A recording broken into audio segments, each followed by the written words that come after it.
On August 15, 1971, a single decision made by one man in a televised address lasting barely 11 minutes destroyed a monetary system that had governed the world for centuries and silently stole more wealth from ordinary people than every war, famine, and natural disaster combined. Most Americans watching that Sunday evening believed President Richard Nixon was solving an economic crisis. The truth? He was unleashing the greatest wealth transfer mechanism in human history, one that has systematically drained your purchasing power by over 98% in the decades since. They told you this was temporary. They promised it would stabilize the economy.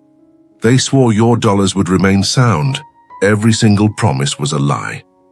What Nixon did that night severed the last restraint on government money printing, transformed your savings into a melting ice cube, and handed politicians an invisible printing press they've abused ever since.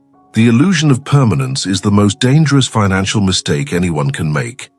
And in 1971, millions of Americans believed their money would always hold value because their government said so. By the end of this video, you'll understand exactly what was stolen from you that night, why the same theft continues accelerating today, and most importantly, the 3 specific actions you must take to stop being a victim of the greatest monetary crime in history. Step into the sweltering heat of a Washington, D.C. summer evening, August 15, 1971. Inside Camp David, the presidential retreat in Maryland's Catoctin Mountains, 15 men gather in secret, the most powerful economic minds in America. Treasury Secretary John Connally, a tall Texan with slicked-back hair and a reputation for ruthlessness, paces near the window, sweat beading on his forehead despite the air conditioning. Federal Reserve Chairman Arthur Burns, pipe in hand, sits rigid in his chair, his face drawn with worry. He knows what's coming will change everything. On the table between them lies a leather folder containing a 3-page memo that will end the Bretton Woods system, the monetary framework established in 1944 that pegged the dollar to gold at $35 per ounce and made the dollar the world's reserve currency.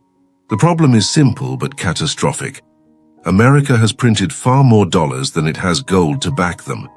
France, under President Charles de Gaulle, has been exchanging dollars for physical gold, draining Fort Knox. Between 1959 and 1971, U.S. gold reserves plummeted from 509 million ounces to just 286 million ounces. Nearly half the nation's gold reserves shipped overseas because foreign governments no longer trusted American promises. The room smells of coffee and cigarette smoke. Through the window, thunder rumbles in the distance. President Nixon, facing wage and price controls that aren't working and an economy hemorrhaging gold, makes his decision. America will temporarily suspend the convertibility of dollars to gold. Temporarily. That word will haunt generations. But this pattern isn't new. It's as old as government itself. In 1933, President Franklin Roosevelt made Americans surrender their gold, paying $20.67 per ounce, then immediately revalued it to $35, a 69% theft of purchasing power overnight. In 1797, Britain suspended gold convertibility to fund wars against Napoleon, and the temporary suspension lasted 24 years, devastating the savings of an entire generation.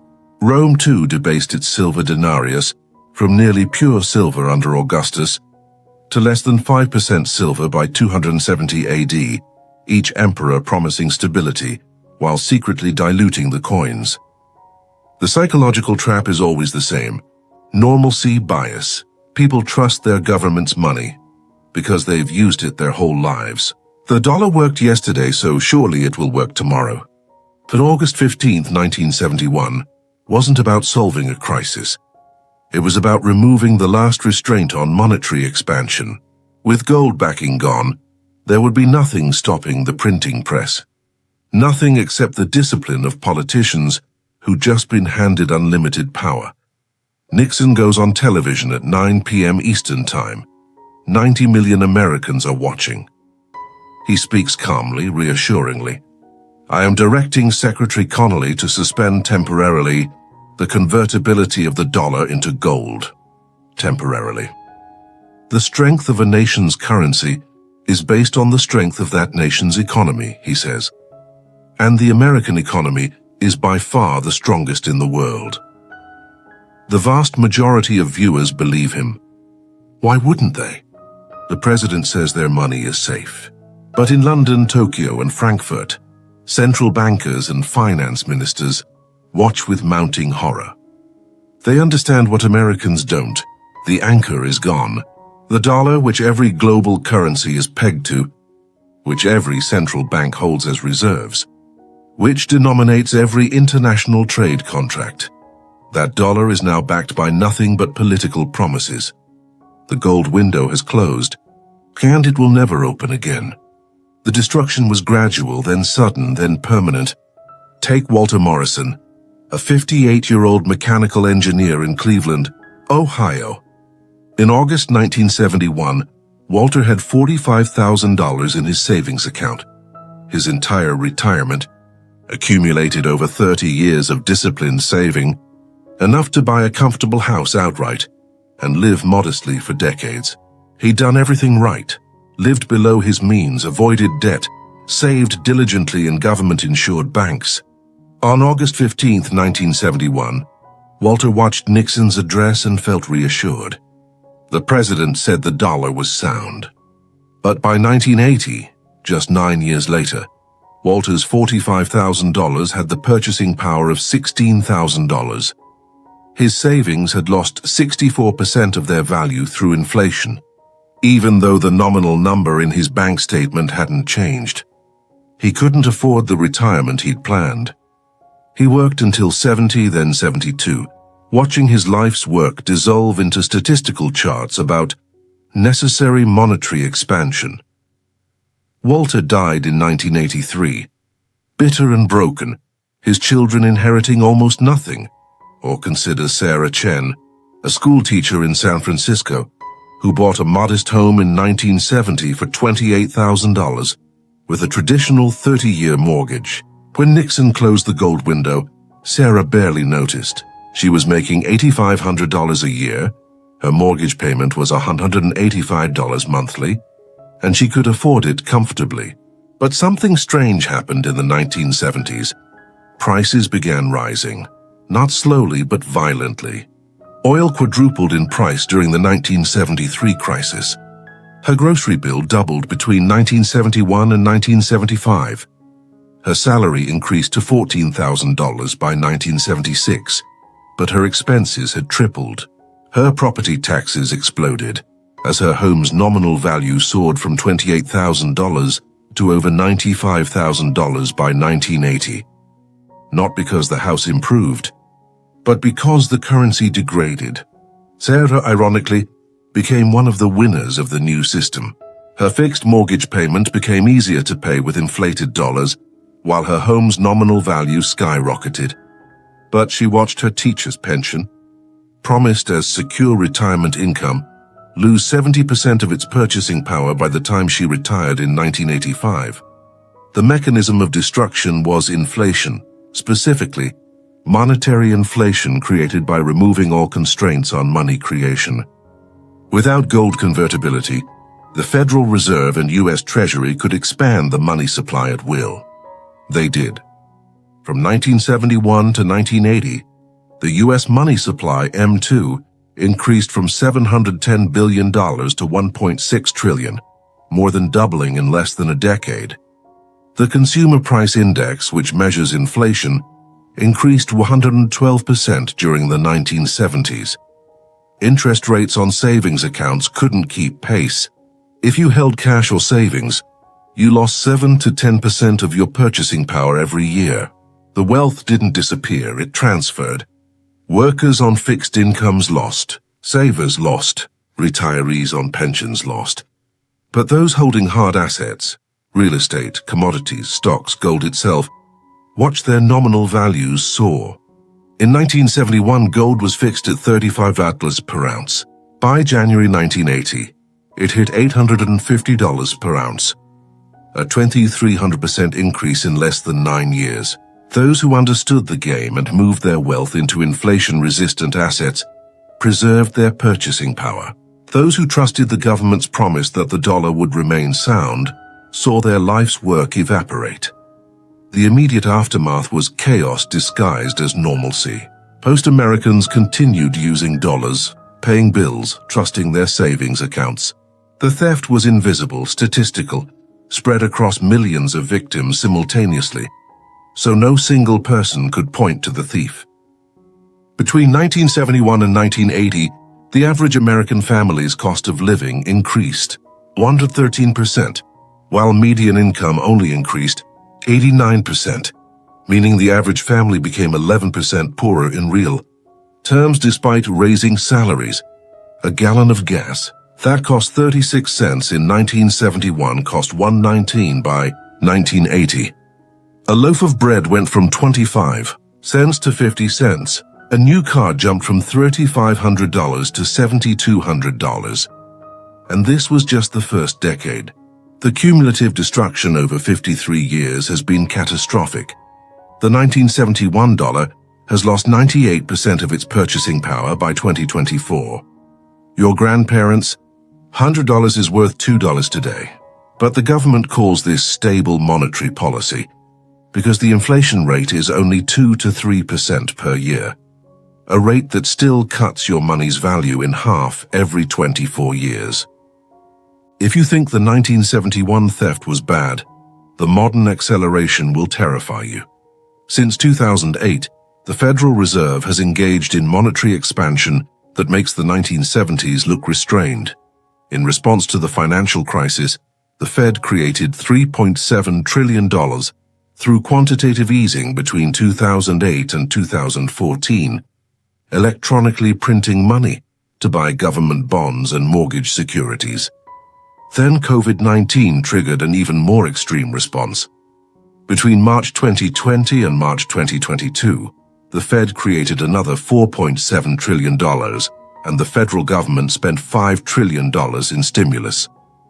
In just 2 years, America expanded its money supply more than the entire first 200 years of the nation's existence. The total M2 money supply went from $15 trillion in February 2020 to over $21 trillion by March 2022, a 40% increase in 24 months. The pattern Nixon began has metastasized into monetary insanity. The consequence? Your dollars are being debased at a rate that would shock even 1970s Americans. Between January 2020 and June 2024, the dollar lost approximately 22% of its purchasing power. Over 1/5 of your savings value destroyed in just 4 years. A grocery cart that cost $100 in early 2020 costs $135 today, and rent increases in major cities have been even more brutal. 30–50% jumps in just 3 years in cities like Austin, Phoenix, and Boise.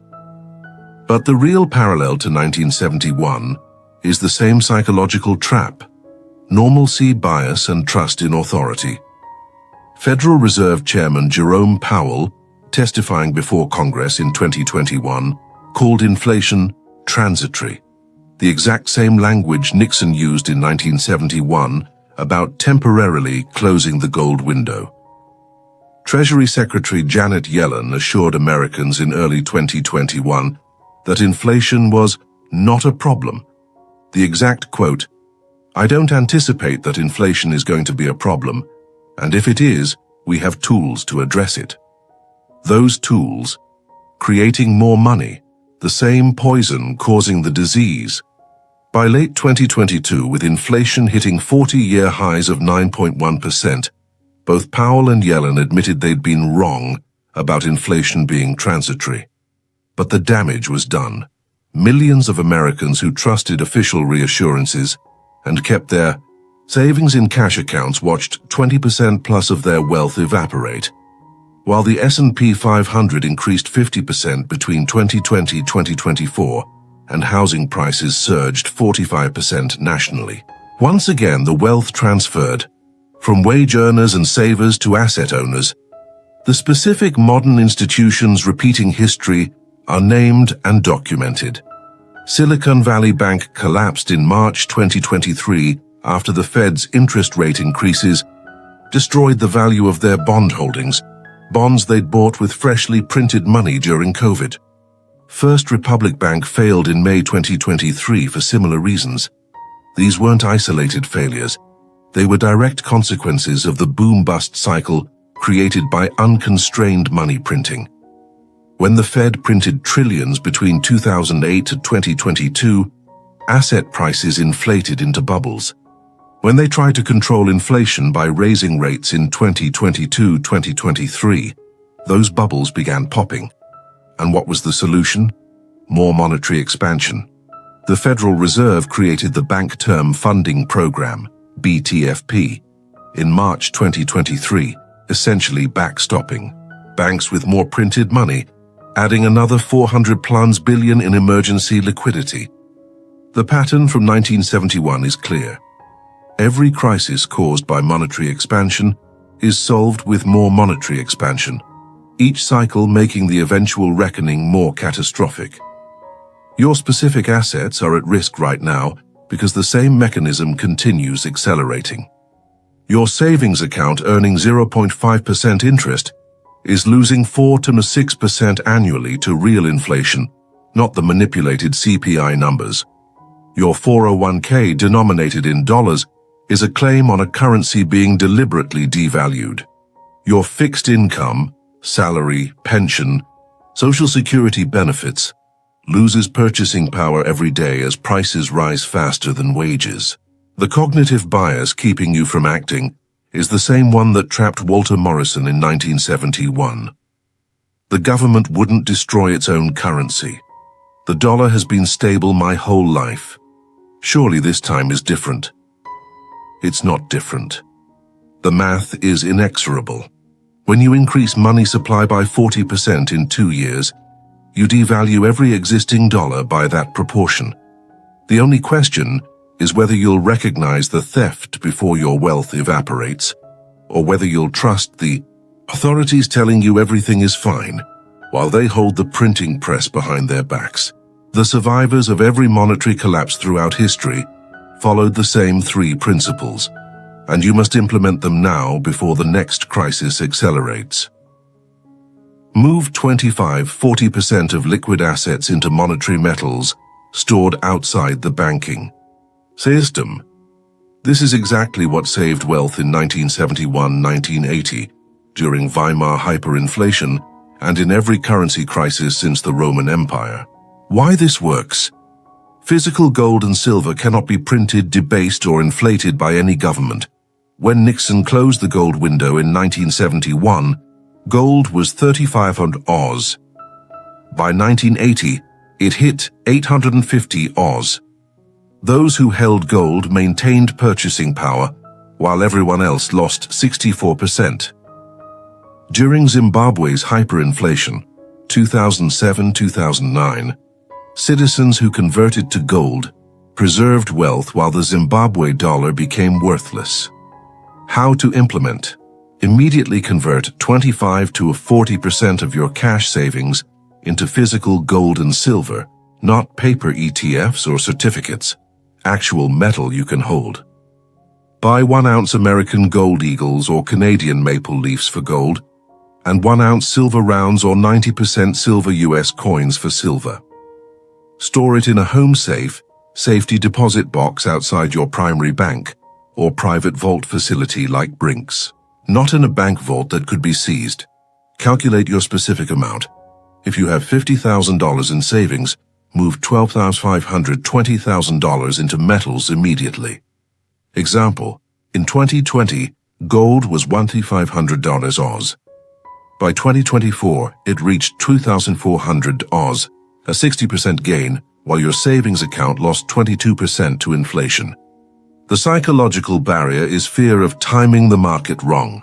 Ignore it. You're not speculating. You're preserving purchasing power across a monetary crisis that's already underway. Eliminate dollar-denominated debt while rates are low, or Use strategic debt to acquire inflation-resistant assets. This is the secret the wealthy used in every inflationary period to transfer wealth upward. Why this works? Fixed-rate debt denominated in a depreciating currency becomes cheaper to repay with inflated future dollars, while the assets purchased with that debt appreciate in nominal terms. In the 1970s, those who borrowed at 8% to buy real estate in 1972 watched inflation hit 13.5% by 1980, meaning they were essentially paid 5.5% per year to borrow money, as inflation exceeded their interest rate. Meanwhile, the properties they bought tripled in nominal value. How to implement? If you have consumer debt, credit cards, personal loans, at variable or high rates, eliminate it aggressively. That debt increases with inflation and destroys you. But if you can borrow at low fixed rates, mortgage under 4%, business loan under 6%, to purchase hard assets that appreciate with inflation, do it strategically. Buy rental real estate with 30-year fixed mortgages. Your payment stays fixed while rents and property values rise. Purchase productive farmland, timberland, or commodity-producing assets. Invest in businesses that control essential resources. Example, a $300,000 rental property bought in 2020 with 20% down, $60,000, and a $240,000 mortgage at 3% fixed would now be worth $435,000, 45% increase, generating inflation-adjusted rent increases, while your mortgage payment remains identical and inflation makes it cheaper in real terms. The psychological barrier is fear of debt. Reframe it. Strategic debt at rates below inflation is a tool the wealthy use to acquire assets while paying back loans with depreciated currency. Develop multiple income streams in skills and assets that maintain value independent of currency. This is what saved individuals in every hyperinflation the ability to generate value regardless of monetary conditions. Why this works? When currency fails, production value never does. During Weimar hyperinflation, farmers, bakers, and craftsmen who produced essential goods maintained wealth. They could trade directly and commanded real value. Professionals with internationally recognized skills, doctors, engineers, programmers, could emigrate or work for foreign currency. Those dependent on fixed salaries or pensions in local currency were destroyed. How to implement? Build at least 2 additional income streams beyond your primary job within the next 12 months. Learn high-demand skills that pay in dollars but have international value. Software development, medical skills, specialized trades. Create online businesses selling digital products or services with global reach. Invest in dividend-producing stocks or real estate that generates cash flow. Build a side business in an essential service, food production, repairs, construction. The goal is income diversification, so your survival doesn't depend on a single salary denominated in a depreciating currency. Example, a teacher earning $65,000 salary who develops a side online tutoring business, earning $1,500 month, $18,000 year, and owns 1 rental property generating $800 month net, $9,600 year, has transformed from 1 income stream to 3, totaling $92,600, with only 1 stream vulnerable to wage stagnation. The psychological barrier is, I don't have time. The truth, you don't have time not to do this. The average person works 40+ years to build retirement savings that can be destroyed by monetary policy in less than a decade.